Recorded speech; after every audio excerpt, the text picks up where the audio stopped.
to Jacky Rom Investigates. And yes, I am Jacky Rom. And I've had the best time over the last few weeks chatting to all different people around the world, ordinary people with extraordinary lives, and just finding out all about them. And maybe they'd end up as a character in a book. I've also learned some new skills. Makeup, well, they're not new, but makeup, hair, costume, lighting, directing, editing. It's been amazing. So let's go over and see who the guest is today. So, hi Harvey, how are you?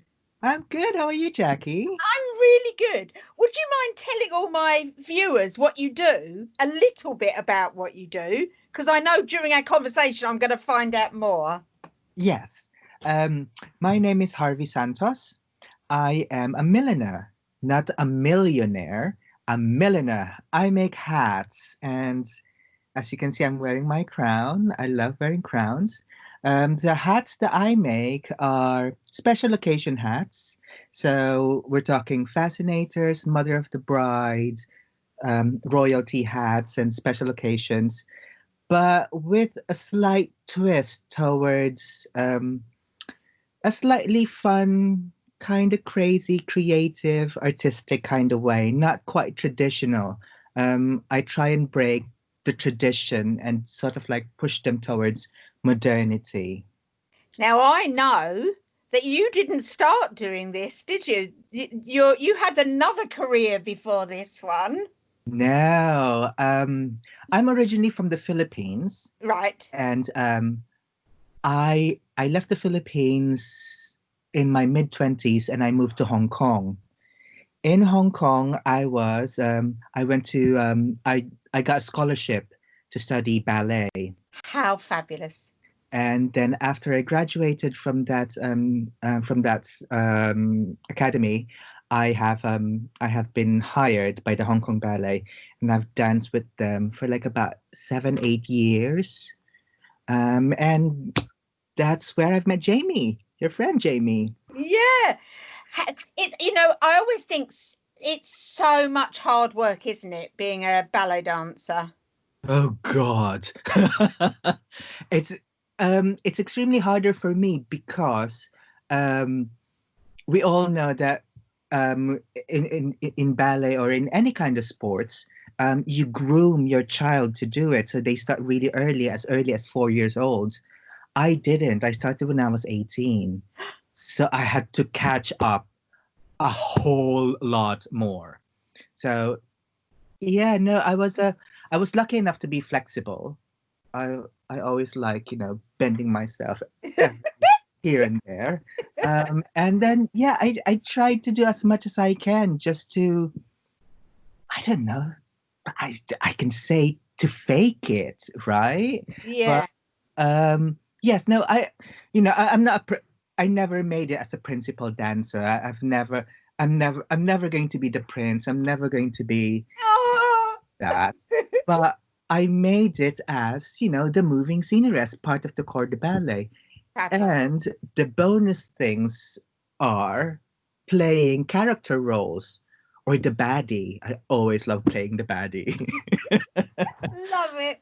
So come on, how did you get from dancing to being a milliner? I have no bloody idea. Because you've used your theatrical flair for your creativity, I understand that. That makes perfect sense. Right. But physically, how did you make that journey? I started dancing back in the Philippines. So I had some scholarships there as well to study ballet. It's a world-known fact that most ballet companies or ballet schools have difficulty getting male dancers. So that's why they give scholarships to males. So I started doing that. When I was doing that, I was also exposed to the creative side of costume making. So as a starter and as a scholar, I wouldn't say they enslaved me, but as a kind of a gesture, we were asked to, um, attach attach sequins or like attach crystals on the tutus and things like that. And I kind of like that because growing up, I'm quite crafty. And my mother has exposed me to that. She makes fabulous dresses for herself, and I think for us kids as well. Um, and so I would pick up little bits and pieces that she's cut away, and sort of like I made myself my very first Barbie doll, and Oh, love it's it. it's composed of remnants of fabric, my sister's cut hair. She's got long hair up to her back, and my mother just decided to cut it. So I pick it all up and glued them all. It looked like a bloody voodoo doll. And my brother has just confronted me with it, and I was a little teeny tot. I was probably like 4 or 5. Um, so yes, there was that side of me that likes creating.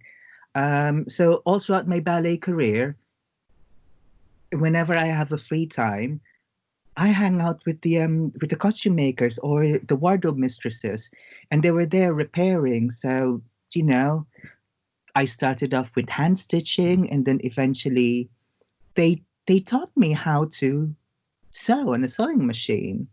And then I eventually got given by my generous ex-boyfriend then a sewing machine, an electric sewing machine, which I still have and I still use.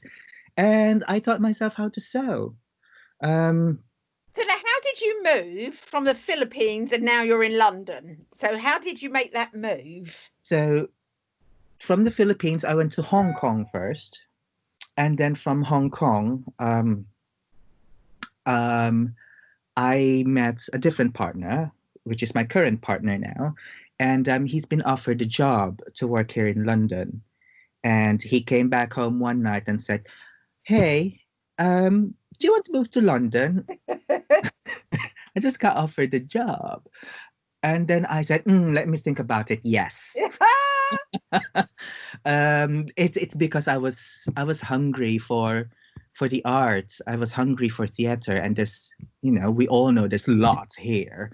And I mean, there's New York, but then the offer Yeah, was in London, so of course. I just you know didn't bat an eyelid. Yes, but little did I know that my experiences from Hong Kong um, is it was hard because towards my last couple of years in Hong Kong, I've stopped. I retired from dancing. Hmm. I was basically getting older, and my competition with the young kids is it's getting tough. And my stamina is sort of like going down there as well. So it's like, yes, time to think about other things to do. So I was like, my passions with like nice frilly things. So maybe it's costume. And in fact, I have designed for the I designed costumes for the Hong Kong Ballet when I Fabulous. left. Um, and then I was hoping to do that here in London. Hence, there's lots of theaters and things like that. But it's kind of different. My resume looks absolutely crap. Really? Well, Oh, 'cause I didn't have any training with applied yeah. arts or costume design or anything like that. What I had are proper hands-on, Mm, and it just doesn't look, you know, saying self-taught, hmm. which I had. With my salary as a ballet dancer, I've bought myself books and educated myself through there because I didn't have time to go to college. Um, and that didn't look quite good. So it was tough getting a job, but So yeah, hold on, let's go back. So you landed in England yeah. and you're not going to dance. You don't know what you're going to do. You know what you'd like to do. So how did you start? So the first year and a half, I'm basically a housewife or a house Yeah, husband. yeah, yeah.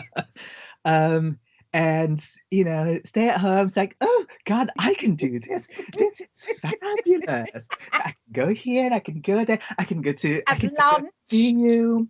Yes, have lunch, and then suddenly it just weighs on you. It's like, wow, this is absolutely boring. It felt like I had no purpose. Yeah. I went mental. I did, and I was like, what the That heck sounds am I like all of us now in lockdown. doing? This is absolutely deja vu. Yes. But yeah, so during that time, I have been devising plans, and then it was coming up to Halloween, and we we used to treat Halloween fairly big, and we would dress up. And I used to do drag back in Hong Kong, and I've never really repeated any of my outfit twice. So I always make myself an outfit. Very little. Love it. Yeah, no, I went to a haberdashery in London, and then I saw this magazine called The Hat Magazine.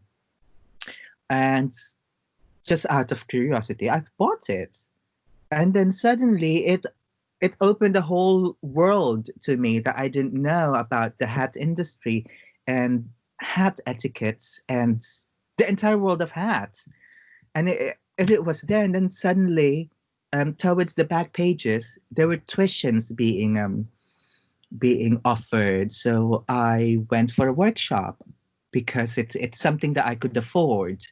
And it's a 1 week workshop, a 5-day workshop. It's the entire day. And it was done by the Queen Mother's ex-milliner, Yeah. Rose Corey. So I started with her making fascinators and things like that. And I've managed to explore the techniques and the materials and all of that, and just got addicted to it. Because I was from that 5-day workshop, we were guaranteed to bring back 3 or 4 pieces Yep. using her own blocks. I managed to bring back 5. Brilliant. And then after like about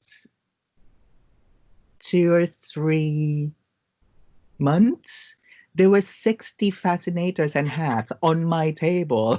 I didn't know what to do with them.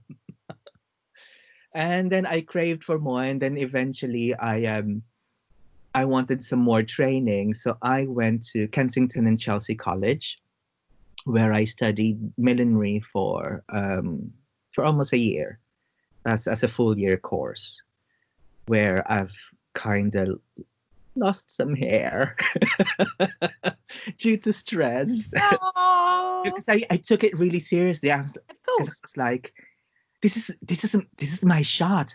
I'm actually getting educated, because I finished high school back in the Philippines. I didn't really finish college. I didn't really have, collegiate vocations and other things, because I went straight onto ballet. But I know how hard you have to work in ballet. I know how much you have to dedicate. So I'm not surprised that you do the same. Yeah. For And your it's next. and you know, as a guidance, they told us I could either be a choreographer or a dance teacher and all of that. I suck at choreography, and I'm quite a bitch in teaching. And I'm like, And I was going to ask you to come and teach. Well, my daughter runs a school, a theatre school, a college. I try and stay away because I'm just going to be absolutely blunt and ruin people's dreams. I'm like, And I've got to think about something else. that's so funny. And But so you finished your course, and then you kind of had to make money. yes, so I when I finished the course, when I graduated, we had our collection exhibited, and then me and my friends had a talk and sort of like, well, what are we going to do next? Because it's like, do we rest? Because if we rest, we'll probably get too comfortable, and our momentum of the making and getting into the fashion calendar would would cease or wane. But at the same time, I was also doing some internship or work placements with professional milliners, where I made my first gig was to make hats for a Kylie Minogue concert show for the dancers. So I didn't want that to stop. So I kind of said, you know what? I'm still going to continue internship and see where I land, and if there's an opening here and there, because it's always so difficult finding work in London. If there's an opening here and there, I've got a nicely smelling resume now. I'm actually confident of doing this. So I did, and then rumor went around at the Royal Opera House. Ah. Yes, that they had an opening, and then I was told that their application process will, because it's all online application, it'll close in about 24 hours. So I said, "Fuck!" Went straight on it, got everything out, and then I was asked for an interview. So that was good. Fantastic. So they're looking for a casual worker, and eventually they didn't accepted me at first, and then eventually they called me back and asked if I could do a trial. So I did a trial for 5 days, and this is pure accidental again. I did a trial. I was there, so they asked me about some legal stuff like my P60 and things like that, which I had no clue what they're talking about, being still like a foreigner. And then I basically told them, I'm really not set up as a business or as a sole proprietor, because I'm just a fresh graduate, and I'm willing to do this work for free, like I've done with other designers. And then they said, oh, no, we can't do that, we will get in trouble. So that's what my manager has told me, and my manager went downstairs to the accounts department and asked them.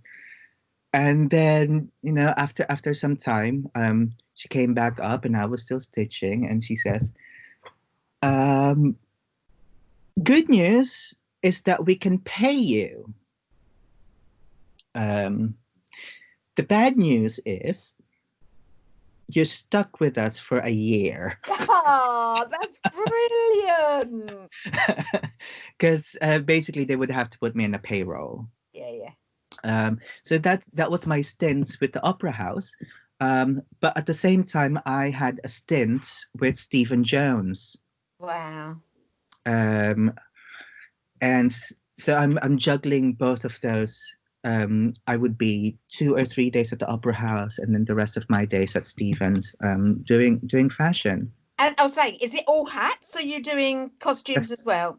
No, these are just hats. At the Opera House, there is a department the department called the Hats and Jewelry Department. So anything from the neck up, including bracelets and rings, is what we do. So all the hats, all the earrings, and we've even including glasses, and recently fans. We've gotten hold of fans as well. So is this where you are now? Is this where you're working now? No, I haven't worked, because I work at the Opera House part-time. Right. So they only call me when they need me, and they only pay me when I do some work. But I'm in my own workshop, because all throughout those time that I was working for the Opera House and at Stevens, I was kind of grooming myself to launch my own brand.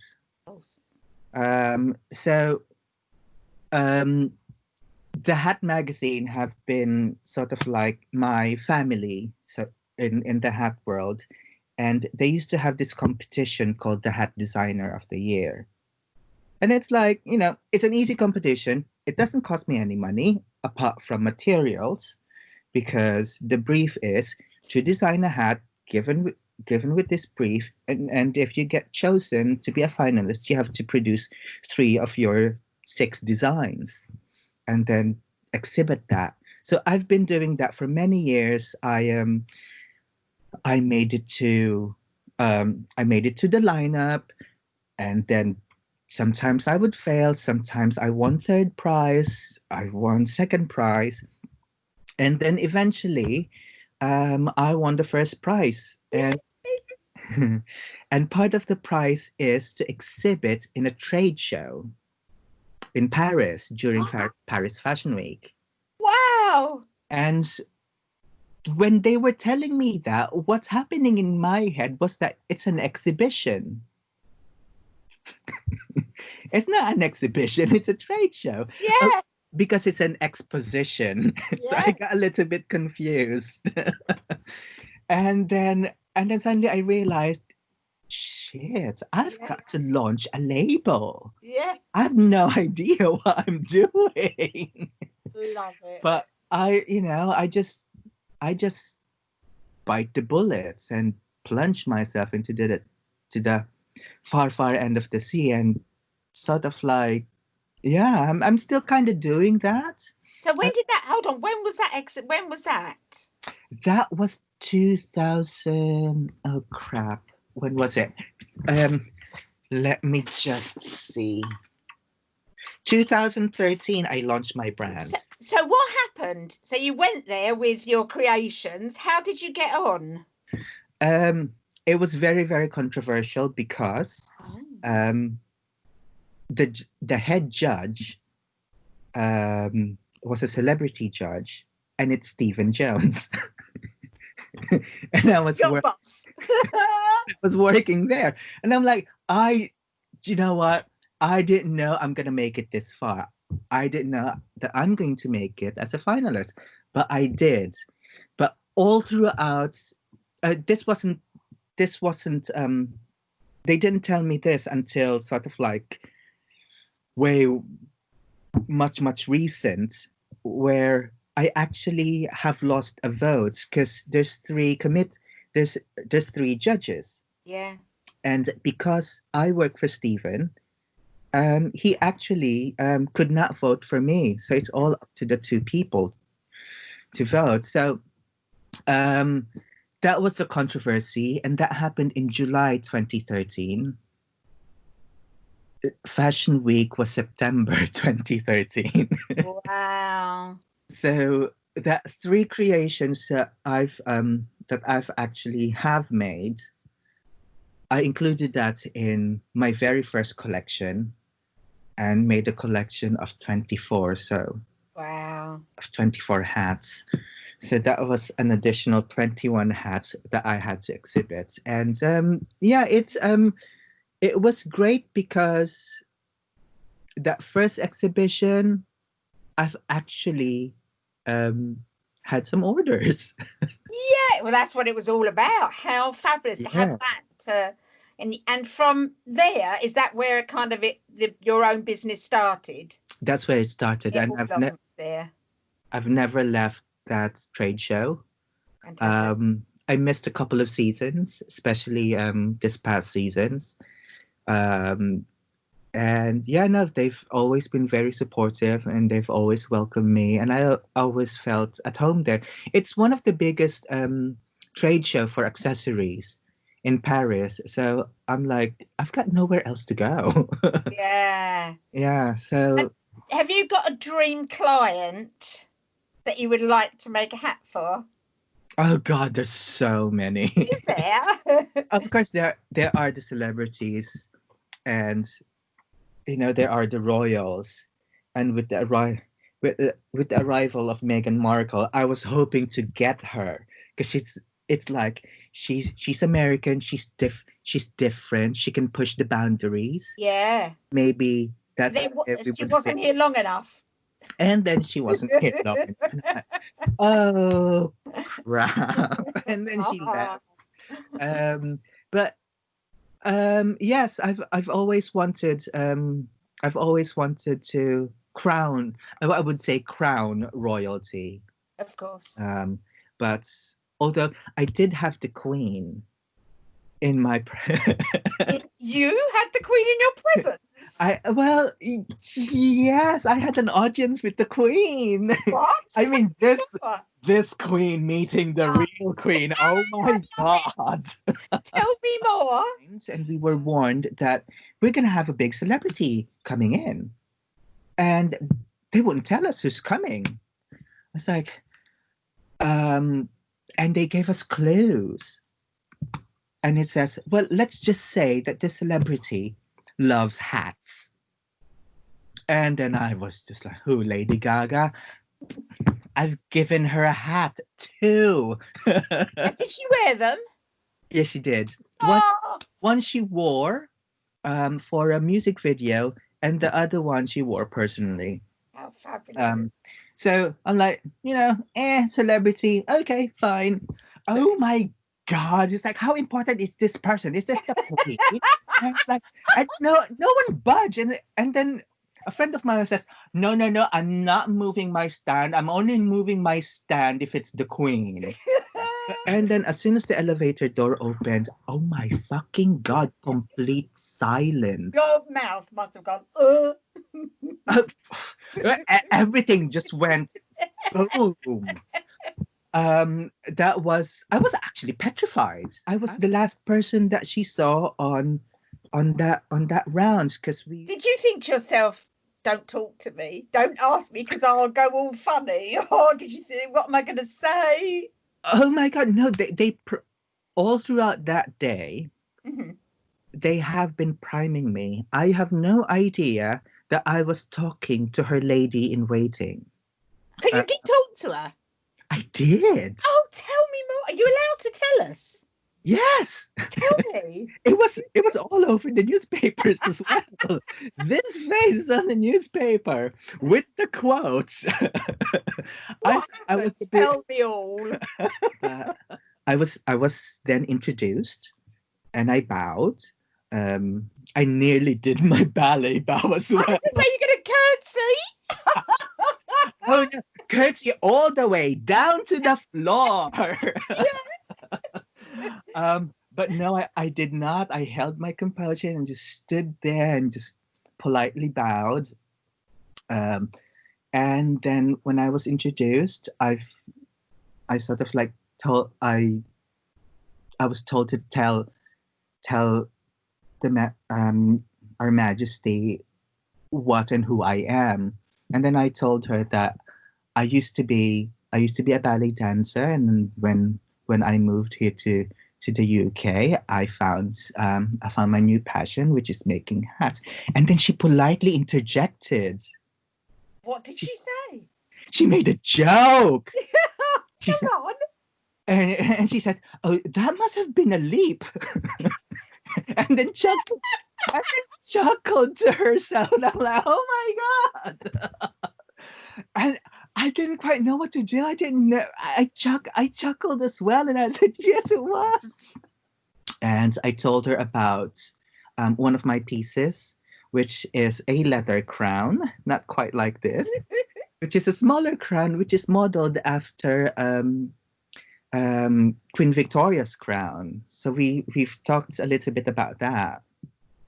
After that, it's time to go, and then I've said my thanks and bowed to her as she left. Fabulous. What a fabulous story. Yeah, and then the press was, of course, all over that as well. There were photographs and stuff, and asked me things. And one thing I told the press is that, oh my God, I thought I was the only queen in this room. Little did I know that I'm going to be upstaged by the real one. So do you have any hats there that we can see? I have a few here. I might have to go downstairs to show you some, but this is Oh, this is a new one. beautiful. Model for us.